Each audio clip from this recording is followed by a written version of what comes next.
तो स्वागत करता हूं आप ही के यूट्यूब चैनल में। वीडियो को स्टार्ट करने से पहले आप सभी से रिक्वेस्ट करूंगा, अगर अभी तक आपने चैनल को सब्सक्राइब नहीं किया तो it's request to all of you, please channel को सब्सक्राइब कीजिए। वीडियो को लाइक कीजिए एंड शेयर कीजिए एज मच एज पॉसिबल, ताकि ज़्यादा से ज़्यादा लोगों तक ये वीडियो पहुंच सके। तो चलिए स्टार्ट करते हैं, जहां पर देखिए आज हम लोग डिस्कशन करेंगे और Tata Motors commercial vehicle share के बारे में, टाटा मोटर्स पैसेंजर व्हीकल दोनों के बारे में डिस्कशन किया जाएगा। और साथ साथ क्या क्या बदलाव हो रहे हैं कमर्शियल व्हीकल में, उसको हम लोग चेक करने वाले स्टार्टिंग से। तो सबसे पहला चीज़ देखिए, टाटा मोटर्स कमर्शियल व्हीकल का भाव चला 320 रुपीज़ के, आज के दिन में दे सकते हैं यहाँ पे भाव चल रहा है। एंड यहाँ पर देखिए इतने सारे यहाँ पर चेंजेस होगा। सबसे पहला चीज जो अपडेट आया है कंपनी की तरफ से, वो है क्रेडिट रेटिंग को लेकर के अपडेट आ रहा है। तो क्रेडिट रेटिंग स्टार्ट हो गया, डिमर्जर के बाद ये पहला आ रहा है। तो टाटा मोटर्स का देखिए यहाँ पर क्रेडिट रेटिंग जो आ रहा है, वो आ रहा है, रेटिंग एजेंसी का नाम है S&P ग्लोबल रेटिंग। उन्हें देखिए ट्रिपल बी स्टेबल रेटिंग दिया है, लॉन्ग टर्म इश्योर्स देख सकते हैं। और TML CV होल्डिंग यहाँ भी देखिए ट्रिपल बी स्टेबल है। तो क्वेश्चन ये रह जाता है कि ये डाउनग्रेड हुआ कि अपग्रेड हुआ है, इसको चेक कर लेते हैं। यहाँ पर देखिए टाटा मोटर्स का इससे पहले अगर चेक करते हैं, ये देख सकते हैं। अगर S&P का चेक करेंगे तो पहले भी क्या था, तो ट्रिपल बी देख सकते हैं स्टेबल था। नया क्या निकल कर आ रहा है, तो ट्रिपल बी स्टेबल, यानी कि कोई भी बदलाव नहीं है, जो पहले था वैसा ही यहाँ पर निकल कर आ रहा है। ये कमर्शियल व्हीकल की बात हो रही है, जो पहले था वही था, यानी कोई भी ऐसा चेंजेस नहीं है। अगर मान लीजिए गिरावट होती है, क्रेडिट रेटिंग को लेकर के अपडेट आता है, तो आप देख लीजिए यहाँ पर मैच कर लीजिए। ये यहाँ पर सभी रेटिंग एजेंसी का नाम है। और यहाँ पर S&P ने पहले क्या दिया था टाटा मोटर्स को, तो स्टेबल था, अभी भी ट्रिपल बी स्टेबल यहाँ पर देखने को मिला, तो कोई भी बदलाव नहीं है। तो ये हो गया पहला चीज। दूसरा चीज है, अगर चेक कीजिएगा तो टाटा मोटर्स कमर्शियल व्हीकल का देखिए भाव ये है, और इसके नीचे यहाँ पर ध्यान दीजिएगा। कल तक यहाँ पर BE लिखा रहता था, BE का मतलब था ट्रेड टू ट्रेड, यानी कि इंट्रा डे ट्रेड इसमें अलाउड नहीं था।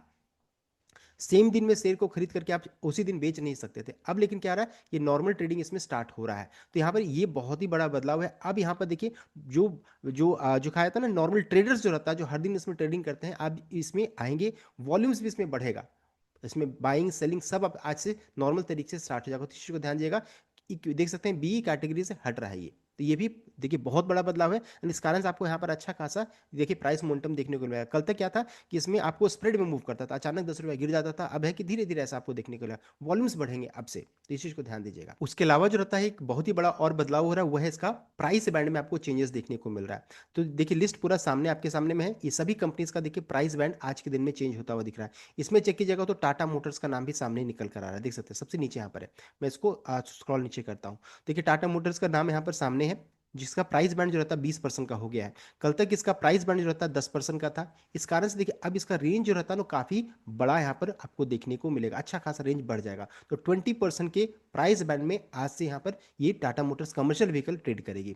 तो इतने सारे चेंजेस आज के दिन में कमर्शियल व्हीकल में होता हुआ दिखेगा। इस कारण से क्या हो जाएगा ना, कि अब इसमें नॉर्मल ट्रेडिंग जो पहले जो अभी एक सप्ताह से चल रहा था या 10 दिन से जो चल रहा था, वैसा आपको देखने को नहीं मिलेगा। अब इसमें क्या है, यहाँ पर जो ट्रेडर्स जो रहता है उसकी एंट्री आपको देखने को मिलेगी, एंड इस कारण से जो रहता है आपको अच्छा खासा यहाँ पर अब उठा पटक भी देखने को मिल सकता है। तो इस चीज़ को ध्यान दीजिएगा। अब है कि Tata Motors commercial vehicle and Tata Motors passenger vehicle में किसको खरीदना सही रहेगा। तो देखिए खरीदना ये आपके ऊपर डिपेंड करेगा, किसके आप किस पे ज़्यादा भरोसा करते हैं, कमर्शियल व्हीकल पे या पैसेंजर व्हीकल पे। तो आप इसको आपको डिसाइड करना रहेगा। मैं क्या करूंगा, मैं आपको बता देता हूँ। मुझे ज़्यादा पसंद आ रहा है पैसेंजर व्हीकल। हालांकि अगर चेक कीजिएगा तो कमर्शियल व्हीकल में ब्रोकरेज काफ़ी बुलिश हैं। चार्ट चेक कीजिएगा तो ठीक ठाक सा नजर आ रहा है, एंड साथ साथ अगर चेक कीजिएगा तो अच्छा खासा रिटर्न्स भी इसी तरफ में आ रहा है। लेकिन फिर भी मुझे पैसेंजर व्हीकल ज़्यादा पसंद है। मैं अपना रीज़न दे रहा हूँ, लेकिन डिसाइड आपको करना है कि आपको यहाँ पर किसको आपको खरीदना है। तो सबसे पहला चीज़ है, पैसेंजर व्हीकल को चेक करेंगे तो इसका भाव करंटली चल रहा है 354 रुपीज़ 45 पैसा का। एक तरफा नीचे का मूव यहाँ पर देखने को मिल रहा है, लेकिन ऐसा लग रहा है कि थोड़ा सा पॉजिटिव मोमेंटम आज के दिन में स्टार्ट हो रहा है। यहाँ पर देखिए मेरे लिए क्या रहेगा इंपॉर्टेंट, तो 352 से लेकर के 350 का जो लेवल है, ये इंपॉर्टेंट सपोर्ट का काम करेगा। ये अगर मैं ट्रेडिंग करूंगा तो ये मेरा स्टॉप लॉस जरूर रहेगा। एंड अगर लॉन्ग टर्म से काम करूंगा तो मैं यहाँ पर SIP की तरह छोटा छोटा निवेश करूंगा।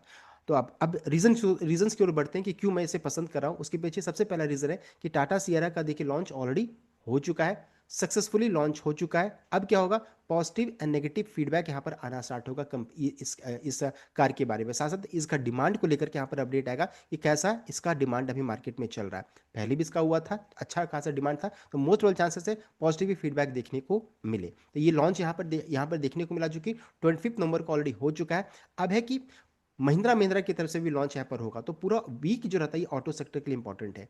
तो 27 को यहाँ पर महिंद्रा लॉन्च करेगी, टाटा सियरा ऑलरेडी लॉन्च हो चुका है, तो ऑटो सेक्टर के लिए बहुत ही इंपॉर्टेंट वीक है।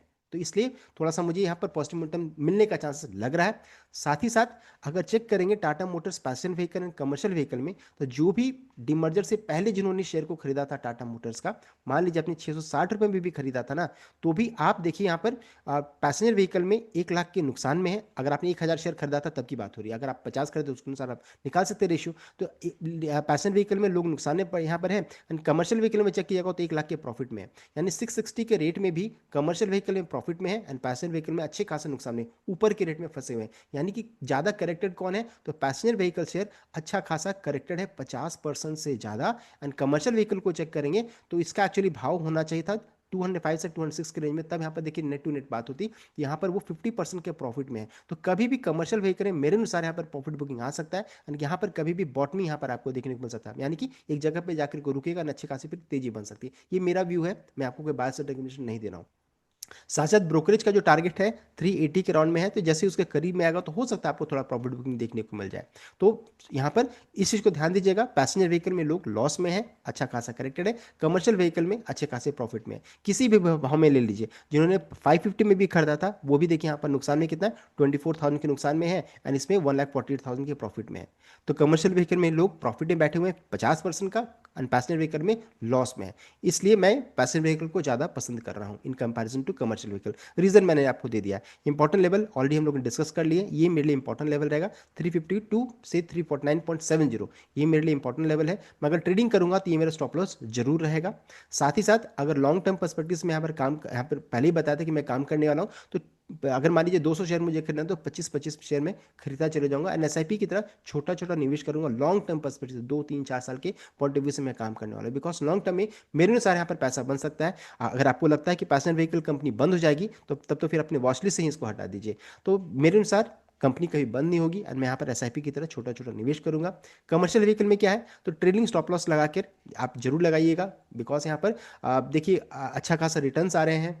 ब्रोकरेज का टारगेट 380 का है, तो हो सकता है आपको थोड़ा अप मूव भी, ऊपर का मूव भी देखने को मिल जाए, लेकिन 300 आपका इंपॉर्टेंट लेवल रहेगा, ध्यान दीजिएगा। तो ट्रेडिंग स्टॉप लॉस लगा करके ही कमर्शियल व्हीकल में काम कीजिएगा। तो ये हो गया, हम लोगों ने डिस्कस कर लिया about passenger vehicle and commercial vehicle. साथ साथ मैं एसआईपी क्यों करना चाहता हूँ, उसके पीछे रीजन क्या है कि देखिए कोई भी चीज़ एक तरफा ऊपर नहीं जाता है। अभी मान लीजिए गिर रहा है, फिर अचानक हो सकता है तेजी बन जाए, यहाँ पर हो सकता है फिर से कोई न्यूज़ नेगेटिव आ जाए, जैसे सेंसेक्स से बाहर होने की बात हो रही है, दिसंबर में होगा तो हो सकता है वहाँ पर फिर से थोड़ा आपको गिरावट देखने को जाए, प्रॉफिट बुकिंग वहाँ पर हो। तो इसलिए क्या करूंगा, एसआईपी की तरह छोटा छोटा निवेश करूंगा। यहाँ पर बहुत सारे फंड हाउसेस, ईटीएफ हाउस यहाँ से निकलने की कोशिश करेंगे अगर ये सेंसेक्स से बाहर होता है तब, इस चीज़ को ध्यान दीजिएगा।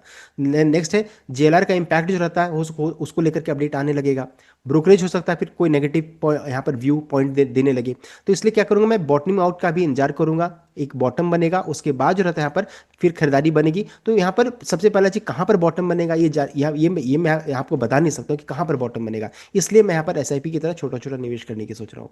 उसके अलावा सीरा का फीडबैक अच्छा है तो ऊपर भागेगा, नेगेटिव है तो फिर थोड़ी गिरावट हो सकती है। ग्लोबल सेंटीमेंट धीरे धीरे सुधर रहा है, कल के दिन में अपडेट आया कि रशिया वॉर को लेकर के कि अब धीरे धीरे जो रहता है यूक्रेन चाहते हैं कि युद्ध जो रहता है खत्म हो जाए, तो ये भी एक पॉजिटिव चीज यहाँ पर सेंटीमेंट क्रिएट हो रहा है, ग्लोबल सेंटीमेंट धीरे धीरे ठीक ठाक हो रहा है। ट्रम्प टैरिफ को लेकर के कोई पॉजिटिव अपडेट आ सकता है, तो चूंकि ग्लोबल सेंटीमेंट धीरे धीरे ठीक हो रहा है, इसलिए भी मुझे पैसेंजर व्हीकल शेयर ज़्यादा पसंद आ रहा है in comparison to commercial vehicle, and मैं यहाँ पर एसआईपी की तरह छोटा छोटा निवेश करने के लिए। तो मैंने बहुत सारा रीजन दिया है, अब आपको डिसाइड करना है कि आपको कौन सा शेयर आपको आप रखना चाहते हैं, किसको बेचना चाहते हैं, या फिर दोनों को में निवेश रखना चाहते हैं। तो you have to take the call. सीधा कंप्लीट अपडेट। आई होप आपको वीडियो लाइक किया, शेयर किएगा, चैनल को सब्सक्राइब कीजिएगा। Thank you.